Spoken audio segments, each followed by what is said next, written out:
Hello everyone, তনয়ার পাকশালাতে সবাইকে স্বাগত জানাই। যারা আমাদের রান্নাতে কমেন্ট করছো তাদেরকে অনেক ধন্যবাদ এইভাবে আমাদের পাশে থাকার জন্য। আর যারা ফার্স্ট টাইম চ্যানেলটা ভিজিট করছো তাদের কাছে অনুরোধ রইল চ্যানেলটা সাবস্ক্রাইব করো, পাশে থাকা বেল আইকনটি প্রেস করো যাতে নতুন নোটিফিকেশান তোমাদের কাছে চলে আসে। আর এরকম অসাধারণ এক রেসিপি নিয়ে হাজির হলাম আজ তোমাদের সামনে তনয়ার পাকশালাতে। আজকের রেসিপি কি বলো তো? আজকের রেসিপি আমিষ মানকচুর কারি। এর জন্য দেখো এখানে আমরা বেশ বড় সাইজের কিন্তু একটা মানকচু নিয়ে নিয়েছি, যেটাকে মা বটির সাহায্যে খুব সুন্দর করে তোমাদের কেটে দেখাচ্ছে। এইভাবে মাঝখান থেকে কেটে নিতে হবে। তোমরা চাইলে কিন্তু ছুরির ব্যবহার করতে পারো। আমরা বটি দিয়ে কাটতে ভীষণ কমফোর্টেবল, তাই বটি দিয়ে কাটছি। তোমরা যদি ছুরি দিয়ে কাটতে চাও কাটতে পারো। এইভাবে মোটা মোটা করে কিন্তু একটু খোসা বাদ দিয়ে দিতে হবে। এর গায়ে কোনো রকম খোসা আমরা রাখবো না। এবার এটাকে ঠিক এই পজিশনে কেটে ছোট ছোট পনিরের মতন টুকরো করে কেটে নিতে হবে। এখানে সাইজটা তোমরা কীরকম খেতে চাও সেই অনুযায়ী রেখো। আমরা এরকম মিডিয়াম সাইজের রাখলাম, তোমরা যদি চাও লম্বা করেও রাখতে পারো বা একটু বড় কোনো সাইজ করে রাখতে পারো। মানকচু কিন্তু সচরাচর হাত চুলকায় না, তোমরা আশা করি দেখে বুঝতে পারছো যে এটা কতটা ভালো।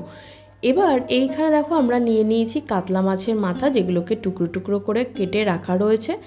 আর কচুটাকে আমরা সিদ্ধ করব বলে আগেই প্রথমে কিন্তু ডেচকিতে দিয়ে দিয়েছিলাম বেশ খানিকটা পরিমাণে জল, যার মধ্যে দিলাম নুন আর হলুদ। এবার কচুগুলোকে দিয়ে দেবো, দিয়ে 5 থেকে 10 মিনিট কিন্তু খুব ভালো করে ফুটিয়ে নিতে হবে। দিলাম 1 চামচ মতন লেবুর রস। এখানে লেবুর রসটা দেওয়ার কারণ একটাই, যদি কোনো কারণবশত তোমাদের মনে হয় যে এটা মুখ কুটকুট করতে পারে তাহলে কিন্তু আর হবে না, সেই জন্য এইভাবে তোমরা ইউজ করতে পারো। দেখো এখানে কিন্তু আমাদের কচু কিন্তু 50% কুক হয়ে রয়েছে, বাকিটা আমরা কড়াইতেই কষানোর সময় করে নেব। এবার মাছের এর মাথার মধ্যে দিয়ে দিলাম পরিমাণ মতো নুন আর হলুদ, দিয়ে খুব ভালো করে মাখিয়ে নেব। কড়াইতে সাদা তেল গরম করতে প্রথমেই রেখে দিয়েছিলাম, খুব ভালো গরম হয়ে গেলে মাছের মাথাগুলোকে কিন্তু বেশ লাল লাল করে ভেজে নিতে হবে। এবার এখানে কিছু পেঁয়াজ আমরা নিয়েছি, যেগুলোকে তোমাদের পরে দেখাবো কি করে করতে হবে। এবার দেখো মাছের মাথাগুলোকে লাল লাল করে ভেজে তুলে নেওয়ার পর ওই তেলেই আমরা যে সিদ্ধ করে ভাপিয়ে নিয়েছিলাম কচুগুলো সেগুলোকেও দিয়ে দেবো। দিয়ে কিন্তু খুব ভালো করে একটু লাল লাল করে ভেজে নিতে হবে। এখানে নুন দেওয়ার কোনো প্রয়োজন নেই। এবার দেখো মিক্সার গ্রাইন্ডারে সেই কিছুটা যে পেঁয়াজ নিয়েছিলাম সেই পেঁয়াজটাকে পেস্ট করে রাখলাম, আর নিয়েছিলাম কিছু আদা, রসুন, টমেটো, কাঁচা লঙ্কা। এখানে আমাদের কচু কিন্তু খুব সুন্দর ভাজা হয়ে গিয়েছে, যেগুলোকে আবার আমরা তুলে নেব। ওই কড়ার মধ্যেই আবারও একটু কিন্তু আমরা সর্ষের তেল দিয়ে দিলাম। তেলটা খুব ভালো গরম হলে দেব ফোড়নের জন্য তেজপাতা, আর দেব 1 চামচ মতন 5 ফোড়ন। যখন ফোড়ন থেকে খুব সুন্দর গন্ধ ছাড়বে এবং খুব সুন্দর চড়বড় করে উঠবে, তখন সেই পেস্ট করে রাখা পেঁয়াজ, এখানে আমরা একটা বড় সাইজের পেঁয়াজ দিয়েছি, তোমরা তোমাদের কোয়ান্টিটি অনুযায়ী পেঁয়াজ ব্যবহার করতে পারো। এখানে পেঁয়াজ বাটাটাকে এইভাবে দিয়েছি, তোমরা চাইলে কিন্তু গ্রেট করেও দিতে পারো বা শিলনোড়াতেও বেটে নিতে পারো। দিয়ে কিন্তু খুব ভালো করে পেঁয়াজটাকে গোল্ডেন ব্রাউন কালার হওয়া অবধি অপেক্ষা করতে হবে। দেখো এখানে মিডিয়াম টু হাইতে দিয়ে কিন্তু আমরা পেঁয়াজটাকে খুব সুন্দর করে ভেজে নিয়েছি। এবার এর মধ্যে আদা, রসুন, টমেটো, কাঁচা লঙ্কা, যেটা প্রথমে আমরা তোমাদের দেখিয়েছিলাম পেস্ট করলাম, সেগুলোকে দিয়ে দিলাম।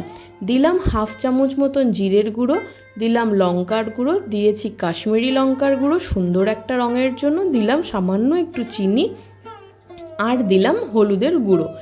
এখানে মশলাটাকে কিন্তু খুব ভালো করে কষিয়ে নিতে হবে। যেহেতু মাথাটা ভাজার সময়, মাছের মাথাটা ভাজার সময় কিন্তু বেশ খানিকটা নুনের প্রয়োজন ছিল এবং সেখানে আমরা দিয়েছিলাম, এবং কচুটাও কিন্তু আমরা সিদ্ধ করার সময় নুন দিয়েছিলাম, তাই মশলাতে নুন দেওয়ার সময় অবশ্যই একটু চেক করে নিও। দেখো প্রথমেই তোমরা দেখলে যে আমরা মিক্সার গ্রাইন্ডারটা ধুয়ে কিন্তু জল দিয়ে খুব ভালো করে কষিয়ে নিয়েছি। এবার কচুগুলোকে দিয়ে দিতে হবে মশলাটার মধ্যে। দিলাম 2টো শুকনো লঙ্কা, যাতে শুকনো লঙ্কার যে গায়ের সুন্দর লাল রঙটা নষ্ট হয়ে না যায়, সেই জন্য আমরা কিন্তু ফোড়নে এই শুকনো লঙ্কাটা ব্যবহার করিনি। এবার খুব ভালো করে মিডিয়াম টু লোতে রেখে কিন্তু আমাদেরকে মশলার সাথে এই কচুটাকে কষিয়ে নিতে হবে। কষতে কষতে কিন্তু 70% কুক আমাদের কচু এখানেই সিদ্ধ হয়ে যাবে। এবার এইখানে দিয়ে দেব বেশ খানিকটা পরিমাণে গরম জল। এই রান্নাতে কিন্তু খুব বেশি ঝোল হবে না, এবং যেহেতু কচু আছে সেহেতু কিন্তু খুব বেশি জল দেওয়ার প্রয়োজন নেই, একটু বেশি দিলেই যথেষ্ট। দেখো এখানে টোটাল আমরা 2.5 বাটি মতন, ছোটো বাটি মেপে 2.5 বাটি মতন জল দিয়েছি, কারণ কচু কিন্তু জল টানবে এবং জল কিন্তু শুকিয়ে আসবে, তাই মাথাগুলো যাতে সিদ্ধ হয় সেই কোয়ান্টিটি অনুসারে তোমরা জলটা ইউজ করো। হালকা যখন বলক উঠে আসবে তখন সেই ভেজে রাখা কাতলা মাছের মাথাগুলোকে এর মধ্যে আমরা দিয়ে দেবো। দিয়ে একবার একটু ভালো করে নাড়িয়ে চাড়িয়ে নিয়ে ঢাকা চাপা দিয়ে রাখবো 10 থেকে 15 মিনিটের মতন।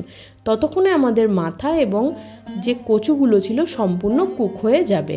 দেখো রান্নাটা আমাদের প্রায় শেষের দিকেই হয়ে গিয়েছে। এখানে আমরা চেক করে নিয়েছি যে কচু এবং মাছের মাথা খুব সুন্দর কিন্তু কুক হয়ে গিয়েছে এবং মশলা থেকেও সুন্দর একটা তেল ছেড়েছে।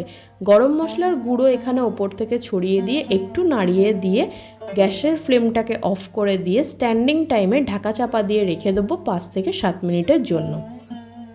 আমাদের কিন্তু এখানে আমিষ মানকচুর কারি কিন্তু একদম রেডি।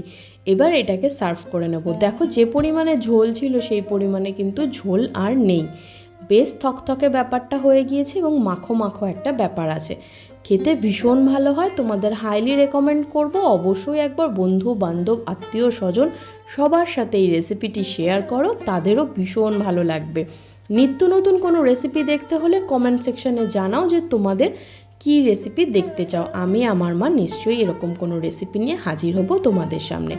ধন্যবাদ, দেখা হচ্ছে আরও একটা রেসিপির সাথে। আমি আমার মা ফিরে আসছি আবার।